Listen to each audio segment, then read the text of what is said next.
This is the fence they've put in. It divides the east and the west portions of what was formerly 6.25 acres.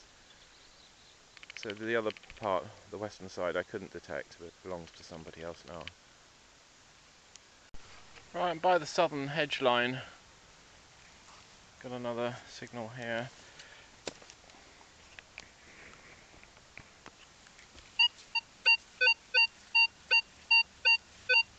2122. It seems quite a small object too.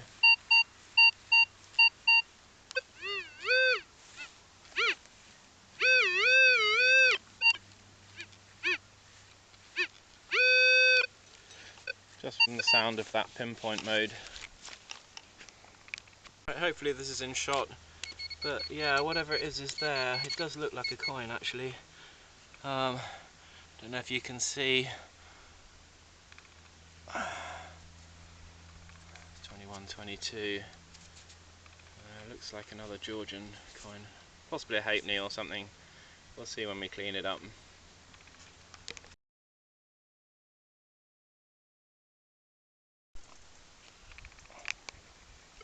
Right, this one I'm expecting to be a piece of rubbish. Reason being, 1718, it's showing shallow, and then basically the pinpoint, first press of the pinpoint tells me it's large too, so there we are. Piece of rubbish as anticipated. So these multi-frequency detectors do give you a good degree of predictability, which is their main virtue over the mono-frequency of old.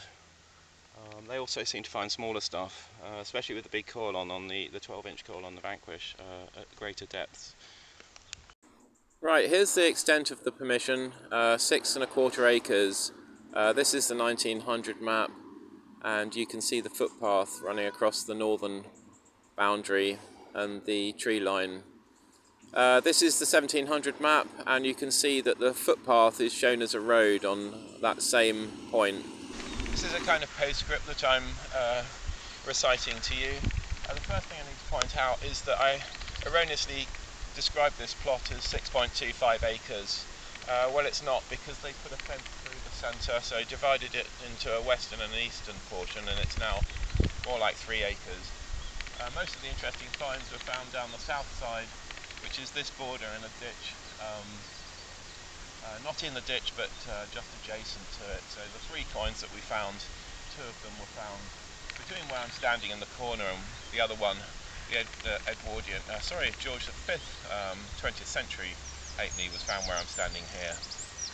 Thank you very much for watching, and it certainly warrants a revisit on another occasion. Have a good day. Right, now for a resume of what I found in that 3-acre pasture area. Big piece of lead, modern sort of loop, piece of tubing, various bits of old tat, going along to shotgun cartridge ends, an oval shaped piece of sheet metal, and then about more than half a dozen of these animal tags. I don't know if you can see the numbers on them, but they're aluminium. Very deceiving because sounded just like coins. They've got a piece of angle, 2 eyelets from a canvas sheet, bottle lids. And then for the more interesting things, right, the first coin of note is this one. I can't really, that's the one I've actually shown you a picture of. It looks like a halfpenny, and it's got the thickness of a halfpenny, of a Georgian halfpenny, but I really can't tell what it is. It may have something like a portcullis on the back, but if anyone has any ideas, let me know. That's a 1920s George V halfpenny, that one there. And then this looks like a farthing. I think that's also Georgian, but it's fairly undiscernible. I can just about see Britannia on the back. Can't make out the king. Here's something, some sort of brass that has someone's initials on it. If you can make that out as well, I'd be grateful. It looks like LPM or something like that, but not quite clear enough. Brass. More brass, hollowed out or moulded piece of something or other, decoration, and then typically either Victorian or Georgian buckle. So that was it really. That was between 40 and 50 holes were dug, and as I say, I will be returning to the site, hopefully with a view to finding some more in future.